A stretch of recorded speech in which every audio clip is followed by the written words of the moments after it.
ഹണി റോസ് ബോച്ചെ വിവാദം ജാമ്യം കിട്ടി ബോച്ചെ പുറത്ത് ഇറങ്ങിയതോടുകൂടി ഒന്ന് കെട്ടടങ്ങിയിട്ടുണ്ട്. പുറത്തിറങ്ങിയ ബോച്ചയുടെ മാധ്യമങ്ങൾ ചോദിച്ചു, ഇനിയും ഹണി റോസിനെ പോലെയുള്ള നടിമാരെ ഉദ്ഘാടനങ്ങൾക്ക് ക്ഷണിക്കുമോ എന്ന്.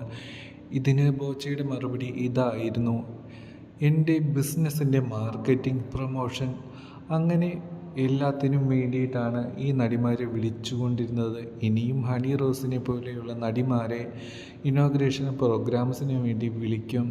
ഇതെൻ്റെ ബിസിനസ്സിൻ്റെ പ്രൊമോഷൻ്റെ ഭാഗമാണ്. അത് ഇനിയും അങ്ങനെ തന്നെ തുടരും. പക്ഷേ വളരെ നല്ല ഉദ്ദേശത്തോടു കൂടി മാത്രമാണ് ഞാൻ വിളിച്ചിട്ടുള്ളത്.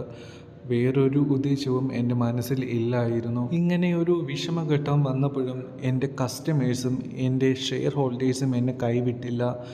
ബിസിനസ് എല്ലാം നല്ല രീതിയിൽ മുൻപോട്ട് തന്നെ പോയിക്കൊണ്ടിരിക്കുകയാണ്. എന്താണെങ്കിലും ഇങ്ങനൊരു വിഷമം വന്നപ്പോഴും എന്നെ കൈവിടാതെ എൻ്റെ കസ്റ്റമേഴ്സിനും എൻ്റെ ഷെയർ ഹോൾഡേഴ്സിനും ഞാൻ നന്ദി പറയുകയാണ്. എന്താണെങ്കിലും ബോച്ചെ ഹണി റോസ് വിവാദം ഒന്ന് കെട്ടടങ്ങിയിരിക്കുകയാണ്. ബോച്ചെ ഇനിയും വലിയ അബദ്ധങ്ങളിൽ പോയി പെടാതിരിക്കുമെന്ന് നമുക്ക് വിചാരിക്കാം. ജാമ്യം കിട്ടിയിട്ടും പുറത്തിറങ്ങാതെ ഒരു വള്ളിക്കെട്ട് പിടിച്ചെങ്കിലും അത് കൂടുതൽ അപകടകരമാകുമെന്ന് മനസ്സിലാക്കി ബോച്ചെ വേഗം തലയൂരി പോവുകയാണ് ചെയ്തിട്ടുള്ളത്. കൂടുതൽ വീഡിയോസിനായി നമ്മുടെ ചാനൽ കാത്തിരിക്കുക, സബ്സ്ക്രൈബ് ചെയ്യുക. Take care.